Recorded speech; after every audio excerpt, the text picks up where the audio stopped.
Merapat Pak, banyak kuping suara abdi mah alit. Assalamualaikum warahmatullahi wabarakatuh. Waalaikumsalam warahmatullahi wabarakatuh. Hamdan katsiran wa syukran lillah wassalatu wassalamu ala Rasulillah wa ala alihi wa sahbihi wa mawalah amma ba'du. Qala Allah Ta'ala fi kitabihil karim wa huwa asdaqul qailin. A'udzu billahi minasyaitonir rajim. Bismillahirrahmanirrahim. Qul in kuntum tuhibbunallaha fattabi'uni yuhibbukumullah wa yaghfir lakum dzunubakum ila akhiril ayah. Ay a'lamu wallahu a'lam bihaqiqatil murad. Hadirin kaum muslimin wal muslimat, jamaah majelis dan masjid Riyadul Huda ya, yang sama-sama mengharapkan rahmat Allah, bersyukur kepada Allah.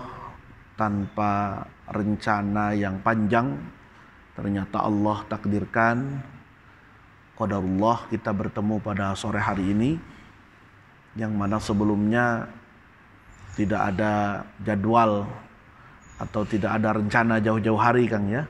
Namun alhamdulillah kami yakin semua kejadian ini tidak ada yang terjadi kecuali atas kehendak Allah Subhanahu wa taala.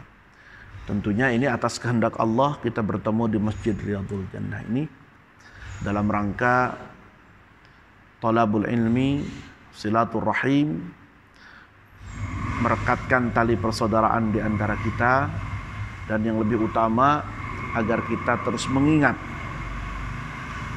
mengenang, dan berusaha agar sebagai umatnya Nabi kita tidak hanya sekedar mengaku saja cinta kepada beliau, tidak hanya saja mengaku mengenal kepada beliau, tetapi Nabi juga kelak mengenali kita. Ya. Karena kalau hanya bicara apakah Anda kenal Nabi, apakah ada cinta Nabi, pasti ngomongnya cinta. Tapi pertanyaannya, apakah Nabi cinta sama kita? Sama dengan kita ketika ditanya, Ibu kenal tidak sama Bapak Bupati Bandung? Kenal ya Bu ya? Kenal. Pertanyaannya, apakah Bupati Bandung kenal dekat sama kita? Nah itu. Bapak-bapak kalau ditanya, kenal tidak sama Bapak Ridwan Kamil? Nah, kenal, Gubernur Jawa Barat. Pertanyaannya, apakah Bapak Ridwan Kamil kenal sama kita, kan gitu. Nah, jadi sama juga. Kalau Ridwan Kamil, Bapak Ridwan Kamil memiliki penduduk di Jawa Barat, anggap saja sebanyak 54 juta jiwa. Nah, jadi Ibu, Bapak sekalian, Jawa Barat ini termasuk provinsi yang penduduknya terbesar. Penduduknya hampir sama dengan negara Arab Saudi. Arab Saudi yang begitu luas, itu penduduknya kurang lebih sama dengan penduduk Jawa Barat. Jadi kalau mau jadi negara sebenarnya dari segi penduduk sudah banyak. Jangankan 54 juta, ada yang negara yang warganya hanya 900.000 jiwa saja. Dubai, kecil negaranya. Nah, Jawa Barat ini luas. Sebanyak itu masyarakat di Jawa Barat, gubernurnya tentu belum tahu siapa satu-satu ini raya saya, belum tentu tahu.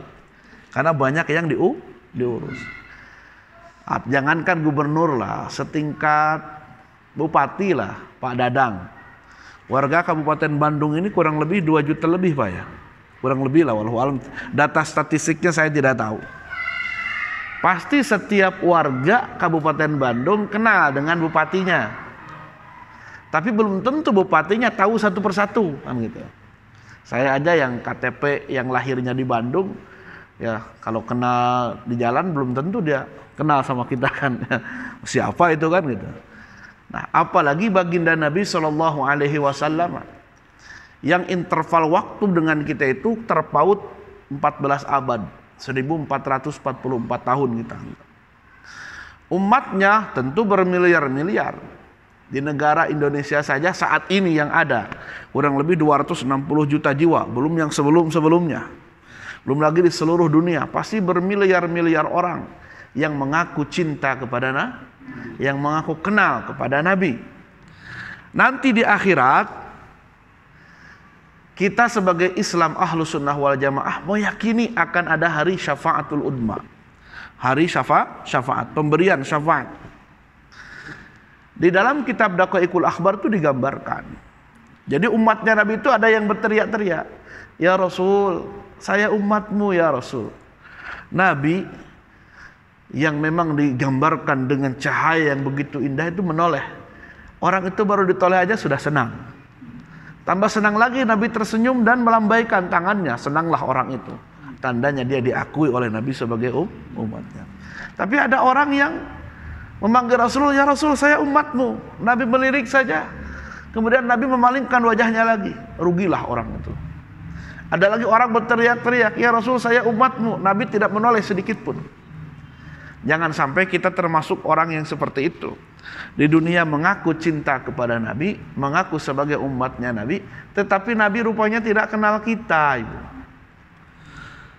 Kalau kata LP Sukaisih mah kan bertepuk sebelah tangan. Ayo bertepuk, tidak kena, tidak dapat kan. Tapi kalau dua-duanya menyambut tuh kena kan. Nah, tepukan kita, cinta kita kepada Nabi harus gayung bersambut. Bagaimana caranya? Umat yang bermiliar-miliar begitu banyaknya, supaya Nabi mengenalinya seperti apa? Nah, dalam hadis disampaikan, di hari kiamat kelak, Nabi Muhammad SAW akan mengenali umatnya daripada anggota wudunya yang bercahaya. Mana anggota wudu? Wajah, tangan sampai siku ya. Kemudian kaki, kedua kakinya. Nanti Nabi itu akan melihat siapa kelihatan dari tanda anggota wudunya itu bercahaya. Nah, Nabi melihat itu umatku. Jadi nggak akan salah lagi. Nah, maka umatnya Nabi jangan sampai lupa atau meninggalkan wudu. Tidak hanya ketika sholat. Memang wudu merupakan sarah syah sholat.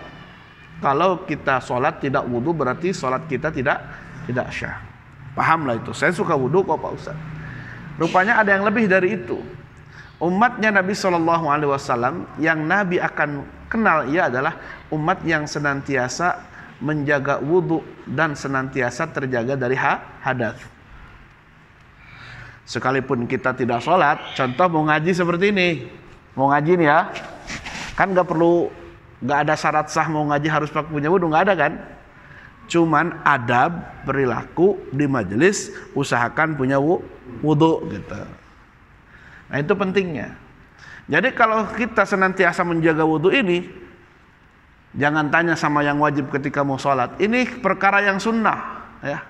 Mau ngaji wudu itu kan sunnah ya, bukan wajib. Karena tidak ada sah ngaji harus punya wudu kecuali baca Quran. Maksudnya memegang mushaf. Baca Quran tidak punya wudu boleh? Boleh. Tapi punya mushaf dalam Imam Syafi'i, dalam madhab Syafi'i harus punya wudu. Sekalipun dalam madhab yang lain tidak masalah ya. Selagi itu mushaf masih campur-campur dengan terjemahan. Kalau udah dengan terjemahan berarti bukan mushaf lagi. Mushaf itu yang original, tidak ada campur tangan manusia. Maksudnya ada tafsiran atau ada terjemahan. Kalau sudah terjemahan kan udah campur tangan manusia ya. Tapi kalau mushaf asli adalah yang berupa kalamullah. La yamassuhu illal mutahharun. Tidak menyentuhnya kecuali orang-orang yang disucikan. Maksudnya orang-orang yang punya wudu yang bersih daripada hadas. Nah, yang disebut, yang digambarkan dalam hadis tadi, Nabi akan mengenali umatnya yang daripada tanda-tanda anggota wudunya itu bercahaya adalah orang yang tidak hanya sekedar wudu ketika mau sholat saja, orang yang tidak hanya wudu ketika mau memegang mushaf saja, tetapi dia senantiasa menjaga wudu dalam hal-hal yang sifatnya wajib, sunnah maupun yang mubah. Nah, itu luar biasa. Maka ulama senantiasa menjaga wudu. Salah satu kunci sukses Imam Syafi'i, kenapa ilmunya barokah. Udah berapa lama Imam Syafi'i itu generasi tabi'in Ibu? Udah mungkin 1000 tahun. Tapi sekarang kita mengenal namanya ya. Ibu kenal Imam Syafi'i? Kapan jumpanya? Ya, cuman mengenal namanya ya. Kalau Pak Syafi'i banyak, tapi Imam Syafi'i ini jarang. Ya, kita kenal kitab-kitabnya. Ternyata salah satu rahasia sukses ilmunya berkah. Ketika nulis kitab, Imam Syafi'i itu tidak pernah batal, maksudnya tidak pernah punya hadas. Begitu batal wudu lagi. Begitu ada wudu lagi. Seperti itu. Nah, kalau kita kan lagi baca Quran, kalau lagi udah lepas aja, wah kentutah kemana-mana kan gitu. Nah, tapi Imam Syafi'i itu dijaga. Batal, wudu lagi, bukan nggak boleh batal. Karena kalau kita nahan kentut, mohon maaf, nahan buang angin itu nggak boleh, madorot jadinya. Udah masuk jadi penyakit kan ya. Buang saja, cuman jangan sampai ketika sudah dibuang kita tidak berwudu. Dan punya adabnya. Masa lagi ngaji buang kentut sembarangan kan gitu ya. Punya adab ya, pergi dulu lah kemana kan gitu. Jadi artinya apa? Senantiasa dawam wudu. Nah, ini penting. Nabi kelak akan mengenali umatnya daripada anggota wudunya yang bercahaya. Hanya ketika wudu, supaya kita terjaga baik yang wajib maupun yang sunnahnya, diajarkan oleh ulama adab-adab berwudu. Imam Ibnu Athaillah As-Sakandari itu lebih jauh. Bagaimana wudu tidak hanya sekedar urusan fikih, tetapi bisa bersinergi dengan batiniah kita.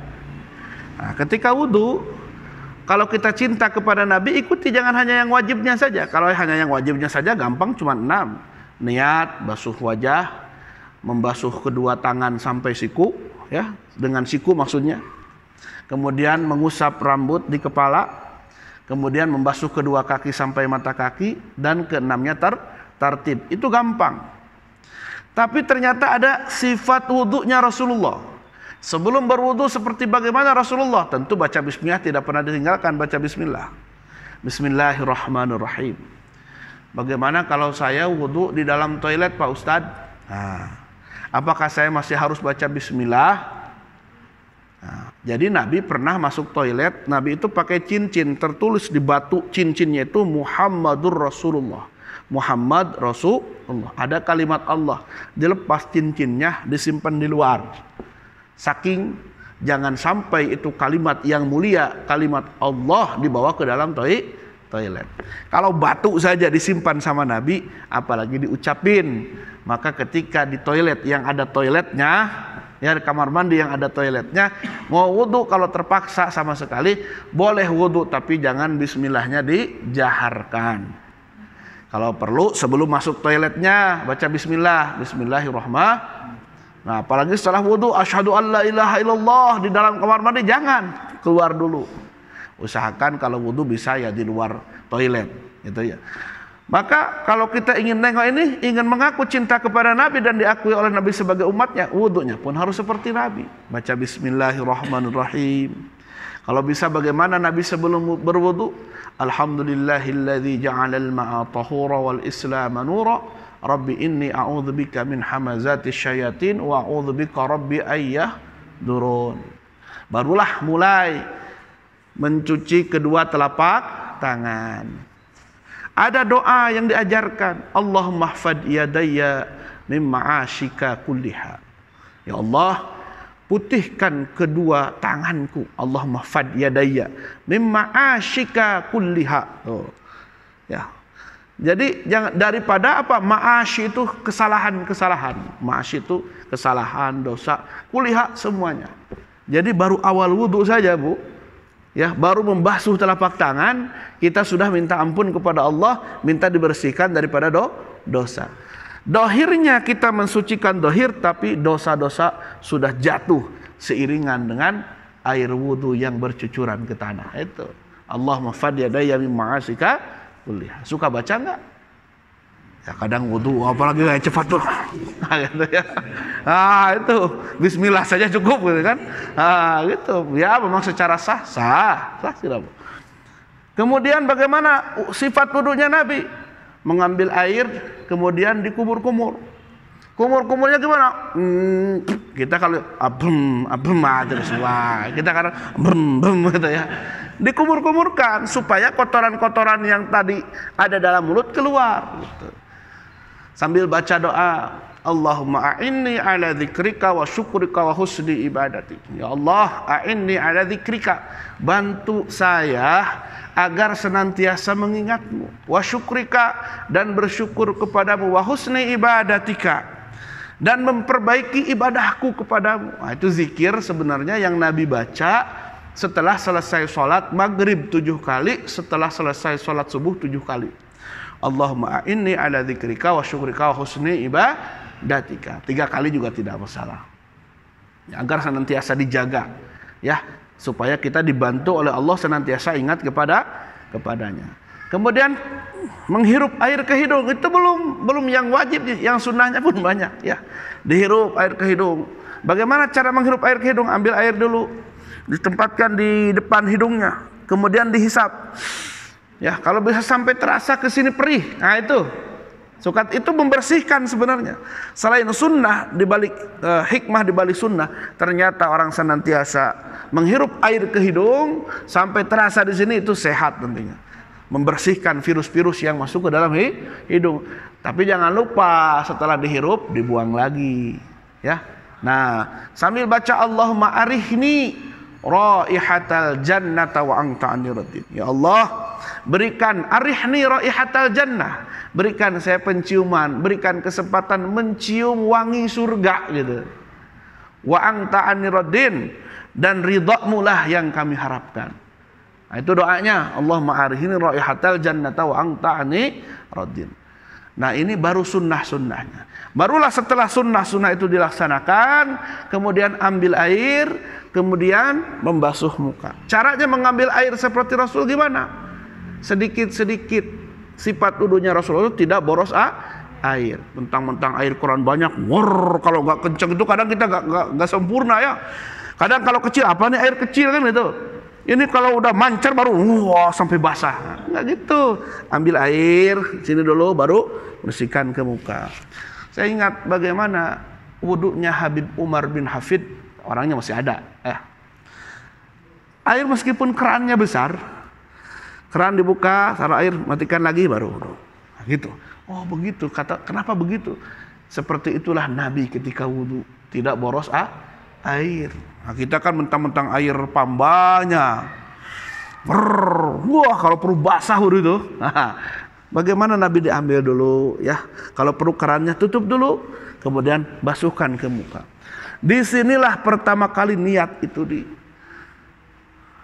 diiktikadkan dalam hati. Kalau niat lisan mengucapkan nawaitul wudu'a li raf'il hadatsil asghari fardhalillahi ta'ala, dalam hati saya niat berwudu menghilangkan hadas kecil fardu karena Allah. Di sanalah mulai Allahumma bayyid wajhi yauma tabyaddu wujuh wa taswaddu wujuh.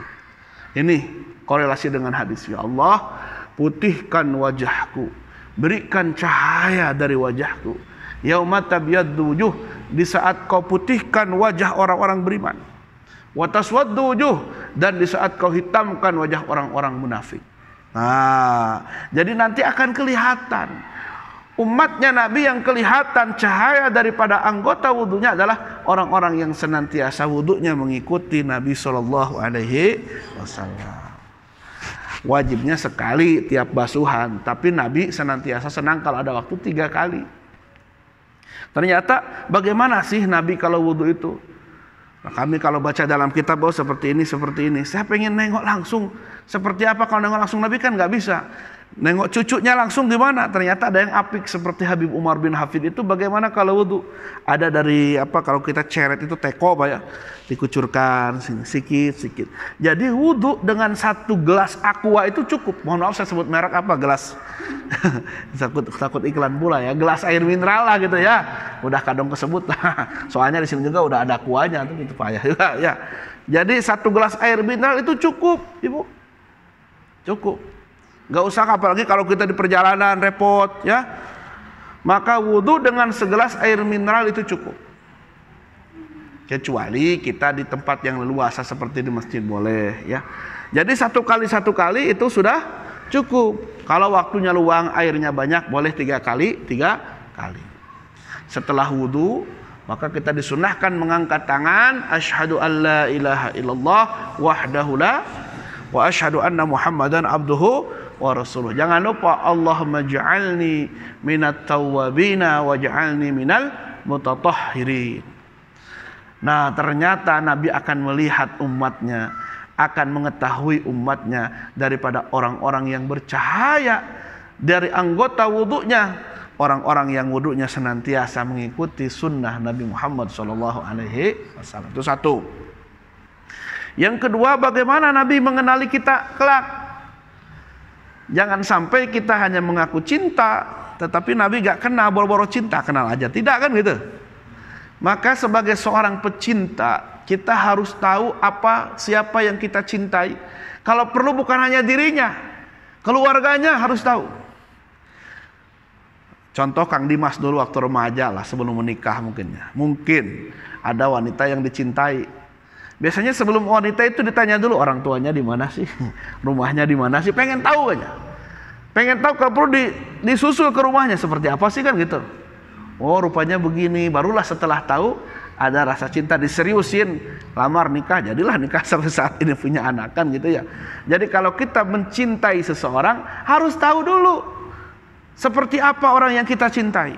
Begitu juga kita cinta kepada Nabi, jangan ngaku cinta saja, tetapi tidak tahu ditanya, kamu tahu nggak seperti apa wajah Nabi? Ya nggak tahu. Kenapa nggak tahu? Kan saya nggak pernah jumpa. Oh, jangan begitu. Harus tahu, ada ilmunya. Ibu cinta sama Nabi? Oh, jangan ragu-ragu, cinta gak? Jangan takut dimarahi suami, jangan. Beda lagi. Ya. Nah, kalau cinta sama Nabi, coba siapa ayah Nabi? Siapa ayah kakeknya Nabi? Nah, siapa ayahnya Abdul Muthalib? Nah, di sini udah lupa. Jangankan kakek Nabi katanya, kakek saya sendiri lupa kan gitu. Orang Sunda mah kudu apal bapak, aki, buyut, bao, jangawareng, udeg-udeg, sindur, akar itu tak apal lah pokoknya. Ya kan? Nah, maka kalau kita tak cinta sama Nabi harus tahu siapa bapaknya. Muhammad bin Abdullah bin Abdul Muthalib, Abdul Muthalib bin Abdul Manaf, Abdul Manaf putra Qusay, Qusay putranya Kilab, ya. Terus sampai ke atas. Ya, sekalipun tidak sampai kepada Nabi Adam, terlalu jauh ya. Kalau seperti Ustaz Adi Hidayat ya sampai otak kita nih ya. Ya, minimal sampai siapa? Sampai Adnan, ya. Nah, jadi tahu dulu. Setelah itu tahu ciri fisiknya Nabi. Kok harus tahu sih? Harus tahu. Jangan sampai nanti ketika kita ngaku sama orang, saya semalam mimpi sama Nabi. Ditanya, seperti apa wajahnya Nabi? Nggak tahu, jangan-jangan bohong. Jangan-jangan yang datang setan bukan Nabi. Katanya setan nggak bisa mengelabui wajah Nabi. Nggak bisa. Tapi kok itu datang? Karena kamunya nggak kenal Nabi gitu. Ya, maka harus tahu Nabi. Bagaimana cara saya supaya tahu wajahnya Nabi? Maka harus tahu sirah Nabawi. Ya. Imam Abu Isa Muhammad At-Tirmizi menulis sebuah kitab yang diberi judul Syama'il Muhammadiyah. Nah, jadi kalau Bapak Ibu belum punya, sekarang di online banyak Syama'il Muhammadiyah. Nggak bisa baca kitab gundulnya, kitab yang jabrignya sajalah, udah banyak ya gitu ya. Boleh itu dibaca. Jadi bab awal itu tidak langsung gini sunnah Nabi, enggak, tapi menjelaskan ciri-ciri fisik Nabi supaya kita lebih kenal gitu. Jadi di bab awal itu kami gambarkan bagaimana ciri perawakan Nabi itu yang tidak terlalu tinggi namun tidak terlalu pendek gitu. Jadi Nabi sebagai orang Arab tidak terlalu tinggi Pak, tidak pun terlalu pendek, sedang-sedang saja. Ya beda kalau dibandingkan pendeknya dengan saya sangat pendek sekali. Orang Arab saya kalau jadi minder saya dengan orang Arab tuh kok tinggi ya. Nah, jadi Nabi itu tidak terlalu tinggi, tidak terlalu pendek. Kalau jalan, Nabi itu seperti jalan orang yang sedang menurun. Bagaimana? Nahan gitu. Tapi tegak jalannya. Pandangan matanya tertuju ke tempat yang akan dia tapaki. Nah, itulah ketika Nabi berjalan. Bentuk wajahnya tidak terlalu bulat namun tidak terlalu lonjong. Nah, itu yang digambarkan oleh Imam Anas bin Malik. Kalau saya kan bulat gara-gara kebanyakan makan kali ya. Nabi itu nggak bulat Bu, juga nggak terlalu lonjong. Ya. Alis Nabi ini mudah-mudahan siapa tahu satu saat Bapak Ibu mimpi sama Nabi, ya, diberi rezeki mimpi sama Nabi. Jadi alisnya Nabi itu Bu, nyambung sini. Ya. Jadi beda sama kita kan jauh kali nih ya. Hidungnya dari pangkal ke ujung tuh mancung. Tengoklah orang Arab ya, pangkal ke ujung Kalau saya kan mancungnya di bawah doang, itu pun mancung ke dalam. Kemudian berjambang, berjenggot. Ketika beliau meninggal, kata Sayyidina Ali, begitu juga Imam Anas bin Malik mengisahkan rambut putih di jenggot dan di kepalanya tidak kurang, tidak lebih dari 20, hanya 16 helai saja. Artinya Nabi beruban di jenggot dan di kepala, tapi tidak banyak. Jadi bapak-bapak, ibu-ibu yang beruban jangan minder. Memang sebagai manusia pasti kena masa tua Pak ya, pasti beruban. Ya bersyukurlah kita diakui oleh Nabi sebagai umatnya. Tandanya kita diakui oleh Nabi sebagai umatnya, beruban juga gitu. Jadi jangan sampai punya uban, jangan merasa pengen muda terus, disemir hati hitam lagi, semir hitam lagi, jangan. Apalagi nyabutin uban, bukan nggak boleh makruh, haram enggak, makruh. Uban itu sebagai tanda pertanda, warning lah. Kalau ada uban, tandanya ada peringatan satu. Kalau ada beatit gitu, oh berarti umur sudah mulai tua. Gitu. Ya saya 38 tahun kata orang, ya udah tua, udah banyak uban. Ya. Ketika Nabi ditanya, ya Rasul, apa yang kau pikirkan sampai kau beruban? Kata Nabi, aku beruban bukan karena masalah dunia. Tapi aku uban itu karena apa? Pas begitu turun surat Nun, surat Waqiah. Kenapa? Banyak mengisahkan tentang kiamat sampai kepala Nabi rambutnya beruban. Itu Nabi bedanya dengan kita. Kalau kita beruban mikirin utang, mikirin macam-macam lah ya. Nah, jadi uban Nabi itu tidak lebih daripada 20 helai ketika beliau meninggal. Nabi berjenggot. Artinya sebagai seorang Arab yang lahiriah, fitriahnya memang ada mewarisi gen yang bagus dari bulu atau jenggot, Nabi berjenggot. Artinya setiap orang yang diberikan potensi fitrah ada jenggot, boleh silahkan ngurus jenggot, sunnah. Itu namanya sunnah fitriah, sunnah yang dari lahirnya gitu. Tapi kalau bapak-bapak nggak ada jenggot dipaksa-paksain pakai firdaus digosok-gosok, jangan. Ya nggak ada sunnah yang lain. Itu kan bawaan Pak ya. Sunnahnya bawaan. Seperti Kang Dimas kan nggak ada jenggot, jangan dipaksa-paksain, nanti satu di sini jenggotnya dipelihara aja, jadi nggak cantik, nggak elok lagi kan gitu. Nah tapi kebetulan saya ini Allah berikan lebat jenggot, ya saya urus lah. Ya, sesekali kalau jamrong sekali nggak bagus ya saya cukur sesekali. Ya, karena ada yang mengharamkan, haram mencukur jenggot. Kalau haram gimana dong? Boleh ya, cuman tidak sampai habis. Itu sunnah yang memang dari lahirnya begitu. Sebagai Nabi sebagai orang Arab yang mewarisi gen bagus, ya ada berbulu silahkan. Tapi kalau kita nggak punya bulu, ya mau gimana lagi? Mau dipaksa-paksain pun nggak keluar, malah yang keluar minyak kan gitu ya. Nah jadi menyiasati kok itu ada nggak berjenggot, ya memang nggak keluar. Kalau saya kebetulan keluar, ya saya pelihara saja. Ya. Jadi itu pilihan, silahkan. Siapa yang memelihara jenggot karena cinta sama Nabi dapat pahala. Tapi kalau melihara jenggot karena pengen gaya-gayaan gak dapat pahala. Ada karena melihara jenggot pengen gaya-gayaan, ada banyak. Supaya dilihat gagah oleh emak-emak. Wah, itu kan ya. Macam-macam. Jadi sunnah fitriah yang dibawa dari lahir, nah boleh kita pelihara dengan niat mengikuti Rasulullah SAW.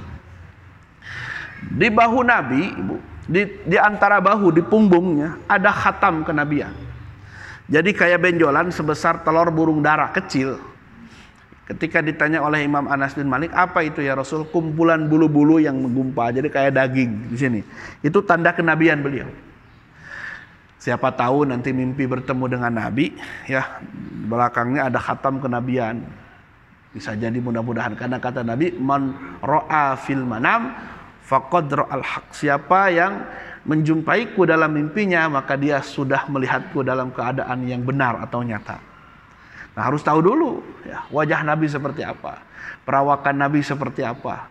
Tangan-tangan Nabi itu disebut tangannya itu kokoh gitu. Nah, tangannya Nabi kok kokoh. Perut dan dadanya rata. Kok senyum, Pak? Kalau saya udah kayak Yamaha semakin di depannya. Nah ini Yamaha semakin di depan tak apa-apa, asal Honda jangan ditinggalkan. Honda kan selalu di hati kan gitu. Kalau Yamaha semakin di depan. Nabi itu rata dada dan perutnya. Nah, disebut six pack ya juga lah. Kalau six pack itu kan gini ya. Nah ini nggak rata. Ibu-ibu senang yang six pack parfanya ya. Nah jadi ditengok, oh seperti itulah. Dan tumbuh bulu-bulu halus di dadanya. Nah, siapa tahu nanti Bapak dalam mimpi diberi rezeki oleh Allah berjumpa dengan Nabi, tahu tuh seperti itu. Dan Nabi senantiasa melontarkan senyuman. Ya, pada siapapun senantiasa senyum. Kesenangan Nabi dalam berpakaian. Nah, warna apa? Harus tahu nih. Coba warna apa yang disenangi oleh Nabi? Putih masuk. Hijau itu Nabi kalau pakai sorban kayak gini, hijau. Kalau pakaian yang disenangi oleh Nabi merah. Warna partai pula. Udah benci semua sama partai. Jangan sebut ya. Masya Allah. Merah. Nabi kalau pakai pakaian itu jubah. Jubah itu ya kardigan gitu ya. Jubah yang panjang, suka pakai jubah warna merah. Pernah satu ketika ditengok oleh Abu Hurairah di bawah bulan purnama, Nabi pakai jubah merah, kemudian bersorban, pakai sorban. Sorban itu kan ada 3. Kalau yang seperti ini namanya adalah rida. Nabi senang memakai rida warna hijau. Makanya saya beli warna hijau nih, paksa-paksain. Ini ya. Ini sunnah ini. Ya, sunnah rida. Kalau yang sering diikat warna putih, namanya imamah. Seperti yang dipakai para habaib tuh, itu imamah. Ada yang hanya dikudungin saja, gutrah namanya. Kalau nengok Imam Masjidil Haram, nah itu sunnah juga, namanya gutrah. Nabi pernah pakai sorban hijau yang diikatkan ketika berperang. Ya, itu harus tahu tuh. Nah, sorban hijau ini adalah kesenangan rida namanya. Besok-besok bapak-bapak beli juga kayak gini namanya ya. Nah, ini kesenangan Nabi ini, ya sunnah. Ya, sedangkan pakaian Nabi senang pakai warna merah dan pakai warna putih. Wow, NKRI dong gitu ya. Nah, hijau sesekali dipakai. Tapi keseringannya pakai jubah warna merah dan pakai baju warna putih. Nah, Nabi itu pakai komis namanya. Komis itu gamis. Gamis. Kenapa jadi gamis? Asalnya komis itu, Bu. Baju itu komis. Kok jadi gamis orang kita saja, karena orang Arab kita ini dibawa dari orang Arab Yaman, ya rata-rata dari Arab ya Yaman. Yang menyebut ko itu ga gitu. Jadi gamis, padahal komis. Ibu ingat lagu Magadir ya galbil ala Magadir la la la la la. Tengok di kamus Magadir ada enggak ada. Makodir. Ya galbi, galbi apa? Kolbi. Ya. Jadi komis jadi gamis orang kita. Ya, gamis. Ya, gamis seperti inilah. Baju yang langsung itulah sesekali Nabi pakai sarung namanya izar. Jadi jangan saya pakai sarung sunnah, pakai izar nih. Pakai celana sunnah gak? Jangan bayangkan Nabi gak pakai celana, ya pakai. Cuman kesenangannya pakai gamis, pakai sarung, ya pakai gamis tetap pakai celana di dalamnya. Ya. Jadi istilah dalam hadis itu kan secara tekstual Nabi senang memakai gamisnya di atas mata kaki, gamis dan sarung. Adapun celana tidak disebut, apakah dikiaskan gitu Ustaz gitu ya? Gak ada istilah memotong celana. Ya. Jadi sunnah memakai pakaian di atas mata kaki. Kalau ada orang memakai pakaian di atas mata kaki, alhamdulillah sudah bisa menjalankan sunnah Nabi.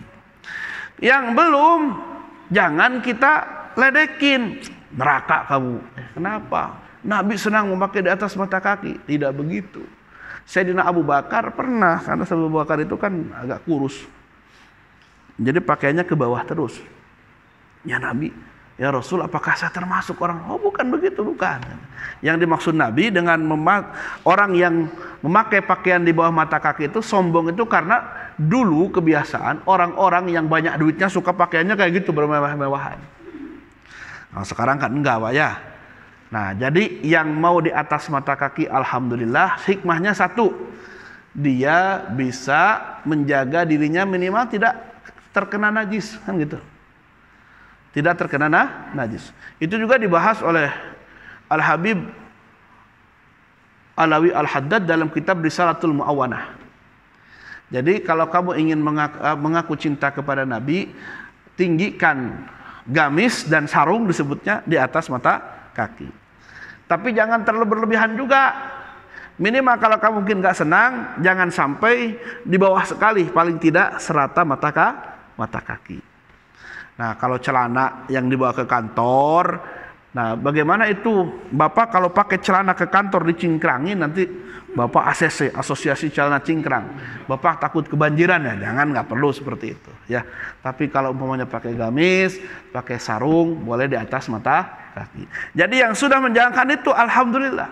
Kita pun jangan nyebut ACC, Asosiasi Celana Cingkrang. Jangan, orang sudah menjalankan sunnah, alhamdulillah. Tapi yang sudah di atas mata kaki, jangan pula sinis kepada orang yang masih pakainya di bawah mata kaki. Nah ini kan indah gitu, kan namanya sunnah. Nah itu cara berpakaian Nabi. Cara makan Nabi harus tahu ibu. Nabi itu senang makan pakai tangan langsung. Coba ada yang tahu kenapa? Ya nggak mungkin pakai kaki, pakai tangan lah. Bukan gitu masalahnya. Nabi itu kan makanannya, apa makanan yang sering dimakan? Coba Imam Abu Isa Muhammad At-Tirmidzi itu menulis bagaimana Nabi kalau makan, lauknya itu apa gitu. Nah, kan dia dijelasin Nabi makan nasi enggak. Makan Nabi itu kurma, ya. Belum ada nasi dari India di timur, jauh dulu. Sekarang aja banyak nasi di sana. Dengan pesawat cepat. Dulu susah. Di jalan mungkin sudah berkutu tuh beras tuh. Bisa jadi kan di Arab nggak ada beras, nggak ada padi. Maka makanan Nabi kurma. Nabi senang makan daging. Daging ayam dimakan oleh Nabi. Ad-Dujaz namanya. Pernah ada sahabat dari Baduy nengok disuguhin ayam sama sahabat Nabi. Dia nggak mau, kenapa? Jijik aku, kenapa? Aku pernah melihat ayam makan kotoran. Jangan begitu. Nabi senang makan ayam ini gitu. Artinya boleh makan ayam. Begitu juga makan daging, Nabi pernah. Nah ternyata Nabi itu Bu makan pakai tangan langsung. Kalau memang makanannya bisa dijangkau dengan itu. Kalau kita makan sayur asam pakai tangan langsung kira-kira gimana ya? Susah kan? Pakai sendok saja. Kan pakai tangan juga kan? Roti yang panjang itu dicocolin sama kari kan dengan tangan. Setelah makan Nabi menjilati ujung jarinya. Dijilati. Nah itu kenapa? Coba. Ada orang sekarang, jorok. Bukan jorok, sunnah malah. Nggak tahu. Dulu nggak dijelasin sama orang tua kita. Cuma orang tua kita paham. Kalau saya ngambil nasi pakai tangan langsung, suka dipukul. Jangan pakai tangan langsung, pakai centong. Kenapa? Bisi hasem. Apa urusannya? Nasi diambil tangan langsung, kok bisa jadi basi? Kenapa? Nah, ternyata ketahuan sekarang. Kalau kita ngambil pakai tangan langsung, zat asamnya nyebar kemana-mana. Jadi di ujung tangan itu ada keringat tuh. Keringat tuh mengandung zat asam. Kalau kita ngambil nasi langsung dengan tangan, zat asamnya nyebar cepat basi gitu. Nah, kalau kita makan dengan tangan langsung dijilati, zat asamnya ke bawah dan membantu proses pembusukan makanan. Oh itu. Jadi kerja usus nggak terlalu berat. Kerja usus tidak terlalu berat karena makanan yang kita makan nggak langsung di sini, diproses dulu masuk kepada usus yang gini Bu. Itu kan panjang perjalanannya. Ada orang susah buang air besar, susah apa? Karena apa? Mungkin kerja ususnya kurang bagus. Nah, itu hikmahnya. Nah, jadi bagaimana cara makan Nabi? Bagaimana Nabi senantiasa memperbaiki dirinya ketika hadir di majelis. Nabi itu senang menyisir Bu. Jadi kalau ibu melihat bapak menyisir, jangan suudon. Bapak mau ke rumah janda ya? Bukan. Sunnah Nabi merapikan rambut. Pakai minyak wangi itu Pak. Itu kesenangan Nabi. Nabi itu kalau pakai minyak wangi sampai semerbak rambutnya di minyak wangi. Nah itulah menjaga pergaulan. sekalipun keringat Nabi sudah wangi. Jadi di kalangan sahabat sering mengikuti Nabi itu ngambil keringat Nabi kalau ada diambil. Buat apa? Buat minyak wangi, karena sudah wangi. Tapi kenapa Nabi udah wangi keringatnya masih pakai minyak wangi? Supaya diikuti umatnya. Bahasa kasarnya gini, aku saja yang keringatnya sudah wangi pakai minyak wangi. Nah kamu yang keringatnya mau gak mau pakai minyak wangi gitu. Jadi belilah minyak wangi ya. Nah kalau perlu mau hadir majelis atau berkumpul dalam majelis apapun pakai minyak wangi. Artinya Nabi senantiasa menjaga pergaulan. Tuh, jadi harus tahu bagaimana cara Nabi berpakaian, cara Nabi bergaul, supaya kita tahu, siapa tahu nanti diberikan rezeki oleh Allah bertemu dengan Nabi. Ya semua umat Nabi pasti berjumpa di akhirat. Tapi paling tidak kan pengen di dunia dulu ya, pengen. Kenapa sekarang belum jumpa sama Nabi? Bisa jadi karena maksiat juga banyak, jadi terhijab gitu. Ya Allah, semoga Allah ampuni dosa saya, ngomong juga semuanya. Mudah-mudahan yang menghalangi kita berjumpa dengan Nabi itu disingkapkan dan kita bisa bertemu dengan Nabi Shallallahu Alaihi Wasallam. Sebelum jumpa nanti di hari kiamat, sebelum jumpa di syafaatul udma, kita bisa jumpa dulu di sini, ya di dunia, sekalipun dalam mimpi. Karena hadisnya jelas, Bukhari Muslim meriwayatkan, barang siapa melihatku dalam mimpinya, dia sudah melihatku dalam keadaan yang benar. Nah, harus tahu dulu wajah Nabi seperti apa, ciri Nabi seperti apa, cara jalannya seperti apa. Kalau sudah tahu itu nanti gak akan lagi terkelabui oleh syaitan. Itu dua. Yang ketiga, dalam hadis, awwalun nasi bi yaumal qiyamati aktsaruhum alayya salatan. Orang yang akan berjumpa denganku di hari kiamat adalah orang yang paling banyak membaca sholawat. Tadi satu, orang yang dawam wudu dan wudunya sesuai dengan sifat Nabi. Yang kedua, orang yang senantiasa tahu mencintai Nabi, tahu bagaimana orang tuanya Nabi, bagaimana sifat-sifatnya Nabi. Dan yang ketiga, ketika kita sudah cinta, sudah tahu seperti apa menjalankan sunnah Nabi. Yang ketiga, gemar membaca sholawat kepadanya. Awwalun nasi bi yaumal qiyamati aktsaruhum alayya sholatan. Orang yang pertama kali berjumpa denganku adalah orang yang paling banyak membaca sholawat. Sholawat yang mana? Boleh yang mana saja. Mau Allahumma sholli ala Muhammad, Allahumma sholli alaihi wasallim, boleh. Kalau dimulai dengan Allahumma sholli ala Muhammad, maka bacanya kesananya Allahumma sholli alaihi wasallim. Kalau dimulai dengan salawat Jibril sallallahu ala Muhammad, sallallahu alaihi wasallam, jangan ketukar ya. Kalau Allahumma sholli ala Muhammad, ujungnya Allahumma sholli alaihi wasallim. Kalau dimulai dengan sallallahu ala Muhammad, maka ujungnya sallallahu alaihi wasallam. Kalau mau ya Rasulullah, jangan ya Rasulullah. Kalimat setelah harap nida, yaitu harap nida panggilan, wahai ya Rasul, maka harus nasab, jangan ropa. Ya Rasulullah, ya Habiballah, tidak ya Habibullah, ya Habiballah. Itu harus tahu dulu ya. Kalau kita mulai sholawat dengan Allahumma sholli ala Muhammad, Allahumma sholli alaihi wasallim. Kalau sallallahu ala Muhammad, sallallahu alaihi wasallam. Kalau kita manggil ya Rasul, ya Rasulullah, ya Habiballah, jangan salah kalimat. Sekalipun Allah mah tidak melihat, tapi kan kita harus tahu, malu pula nanti. Ya, jangan sampai kita salah kalimat. Ya Rasulullah atau sallallahu ala Muhammad, sallallahu alaihi, kecuali gini, wa sallallahu ala sayyidina Muhammadin wa ala alihi. Nah, itu sudah ada harap jer ala. Boleh wa ala alihi wa sahbihi wasallim, boleh. Nah, atau dikembalikan kepada yang awal wassalam juga boleh. Nah, di antara harus tahu kalimat, belajar ilmu nahwu sorof itu seperti ini supaya tidak keliru. Nah, jadi baca sholawat intinya. Sholawat yang mana saja. Terlebih sholawat yang Nabi ajarkan. Allahumma sholli ala Muhammad, Allahumma sholli alaihi. Saya boleh pakai Sayyidina Ustaz? Boleh. Tapi katanya Nabi gak boleh manggil beliau dengan sebutan Sayyidina. Dalam kesempatan yang lain, ana sayyidi waladi Adam. Aku adalah pimpinan anak cucu Adam. Sayyid itu pimpinan, tuan. Nah, jadi masalah mau pakai sayyidina atau tidak masalah. Dalam salat pun saya pakai Allahumma sholli ala Muhammad wa ala ali Muhammad. Tapi di luar salat saya boleh Allahumma sholli ala sayyidina Muhammad wa ala ali. Tapi Ibnu Hajar Al-Haytami membolehkan untuk takzim dalam salat Allahumma sholli ala sayyidina Muhammad, tidak masalah. Nah, di luar salat silahkan Allahumma sholli ala sayyidina wa habibina wa syafi'ina wa maulana Muhammad juga boleh. Artinya menyanjung Nabi, ya.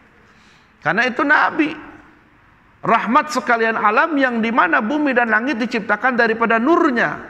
Ada orang yang mungkin gak enak manggil Nabi dengan namanya langsung, maka memanggil Nabi dengan sebutan Sayyidina.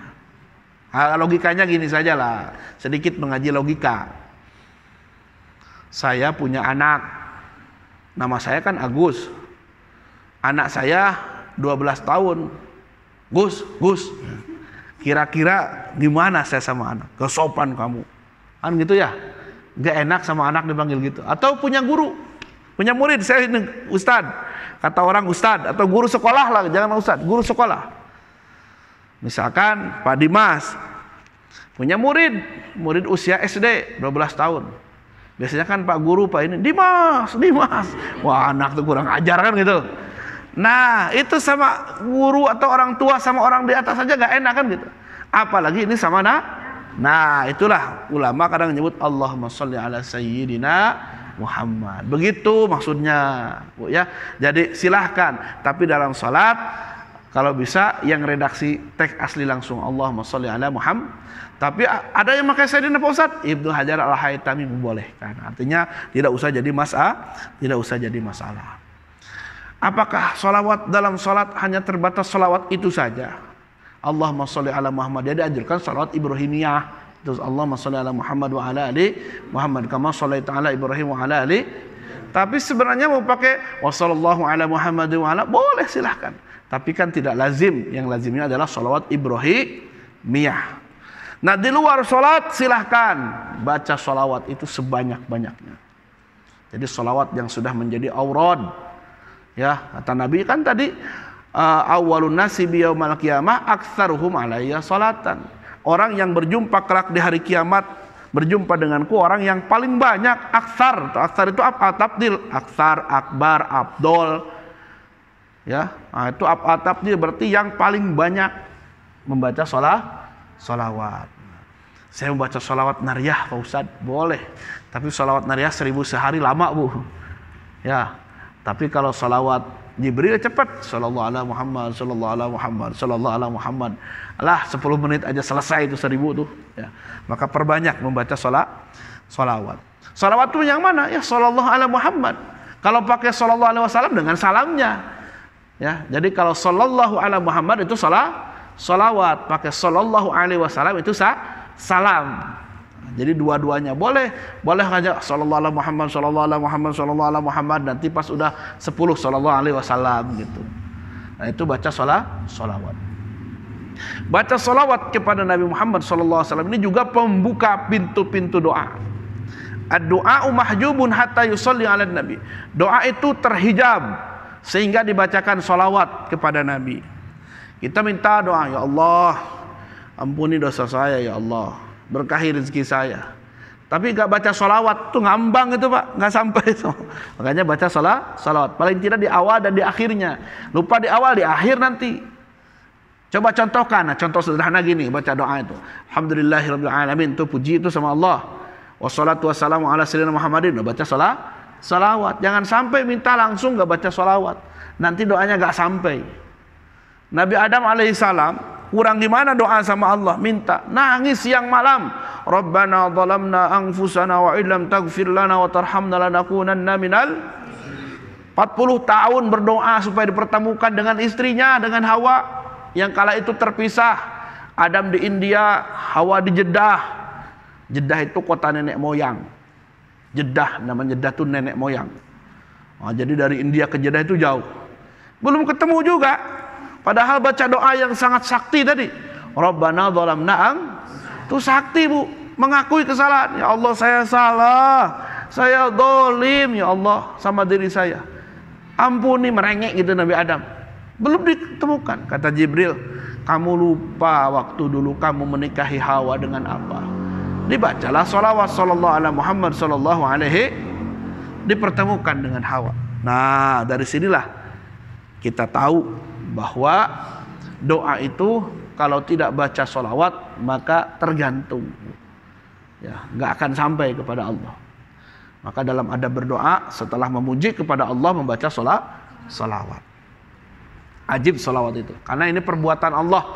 Innallaha wa malaikatahu yusholluna 'alan, disebut perbuatan Allah, Allah saja bersolawat. Yusallun. Untung tidak pakai fi'il mudhari, tidak pakai fi'il madhi ya. Misalkan solaya atau solu fi'il amar. Kalau fi'il madhi berarti sudah bersolawat, udah beres gitu. Ini enggak. Yusallun pakai fi'il mudhari. Fi'il mudhari itu menunjukkan zamanun hal wal istiqbal. Zaman sekarang dan akan datang. Ketika Allah mengucapkan ini, Allah akan terus bersolawat sampai hari kiamat, terus bersolawat kepada Kalau Allah saja bersolawat, masa kita umatnya kagak gitu kan? Allah mah nggak butuh, cuman saking sayangnya, saking cinta kepada kekasihnya, Allah bersolawat. Malaikat juga disuruh. Maka Allah menyuruh kepada kita, ya ayyuhalladzina amanu sallu alaihi. Wahai orang-orang beriman, bersolawatlah kepadanya. Itu disuruh. Sallu alaihi fil amar. Kalau suruhan dari Allah bisa jadi wajib. Kalau suruhannya penekanannya berat, wajib. Nah ini pun penekanannya berat. Sallu alaihi, bersolawat kepada Nabi. Orang yang tidak bersolawat kepada Nabi bagaimana mungkin bisa membuka pintu-pintu surga, bisa berjumpa dengan Nabi SAW. Ini saja 3 hal yang semoga membawa kita semakin cinta kepada Nabi. Ya, kalau tidak dimotivasi kadang kita lupa kan gitu. Ini untuk motivasi saja. Kalau tidak dimotivasi kadang lupa untuk cinta kepada Nabi ini. Jadi kalau kita ingin diakui oleh Nabi sebagai umatnya, 3 hal ini ya, sekalipun nanti nambah, ya, yang penting 3 hal ini pegang. 1, dawamu. 2, kenali Nabi dan laksanakan sunnah-sunnah. Yang 3, baca sholawat. Nah, insya Allah. Jadi sekalipun umat Nabi begitu banyak bermiliar-miliar nanti, mudah-mudahan kita salah satu yang dikenali oleh Nabi. Aduh, senang luar biasa. Ya, jangan sampai kita ngaku cinta. Pak Bupati lagi jalan-jalan di sore yang indah. Pak Bupati, kenal nggak sama saya? Paling mungkin menjaga, oh ya, gitu doang kan ya. Nah, jangan sampai kita nanti tidak dikenali oleh Nabi. Tidak dikenali sama bupati mah tidak masalah lah ya. Dagang kita pun makan cari sendiri kan ya. Tapi kalau tidak dikenali sama Nabi itu masalah. Nah, itu saja yang bisa saya sampaikan. Wallahu a'lam bishawab. Al-Fatihah.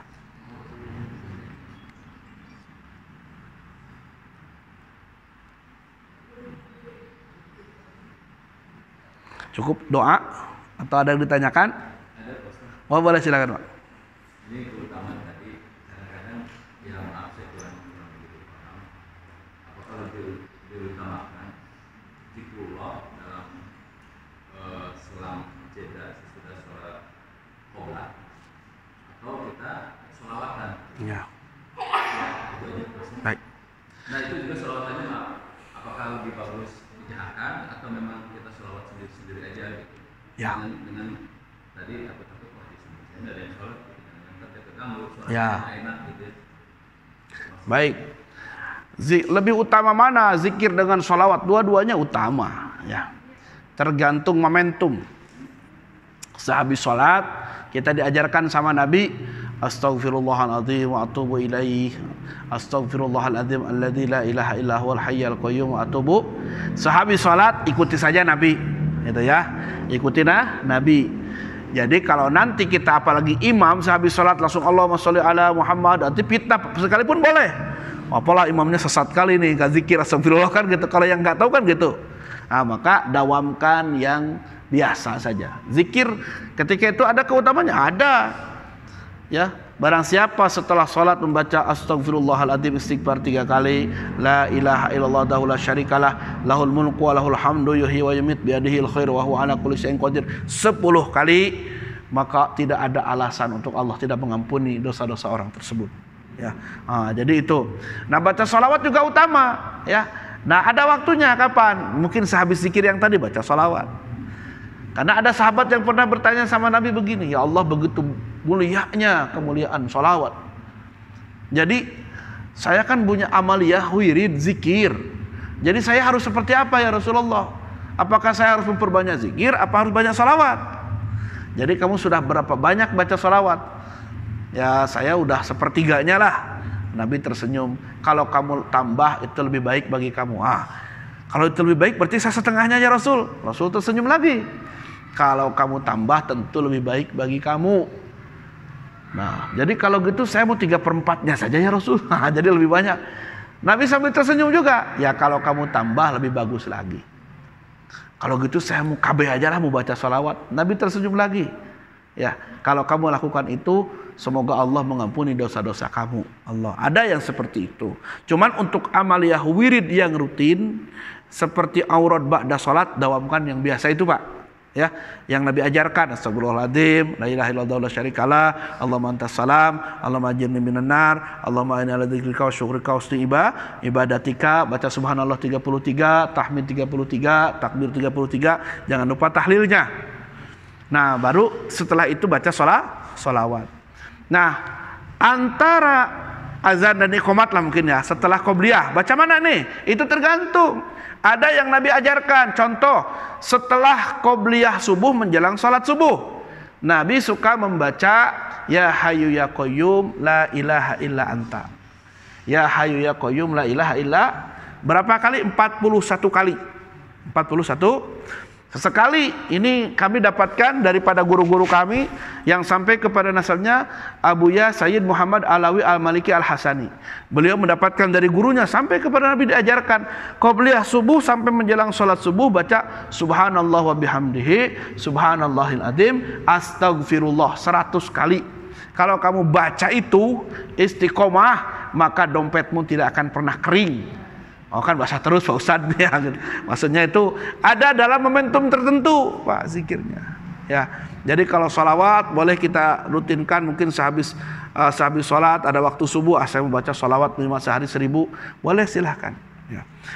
Nah apakah ketika saya berzikir bagusnya bagaimana nih? Kalau kita di masjid nih setelah qobliyah menjelang sholat fardu ya sendiri saja. Gak usah dijaharkan, nanti kata orang apalah itu.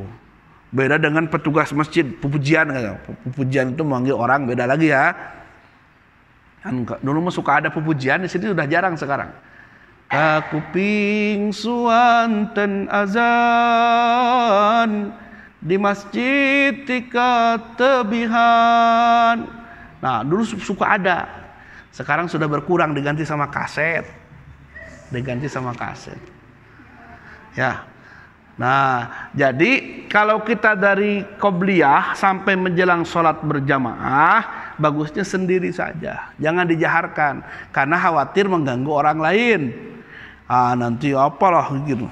Bukan apanya, kan zikir juga boleh ada kalanya zahar, ada kalanya sir. Yang zahar mungkin boleh bersama-sama, boleh. Ya, tapi ada waktunya. Kalau orang lagi sholat sunnah, apalagi qobliyah menjelang sholat berjamaah ya jangan ya, sendiri saja ya, karena sekalipun sendiri dengan suara yang lirih Allah tetap mendengar. Tapi bukan berarti menyalahkan yang jahar, tidak, ada waktunya. Ketika mau bareng-bareng silahkan begitu. Itulah kira-kira Pak, mudah-mudahan tidak puas ya. Ya sama-sama.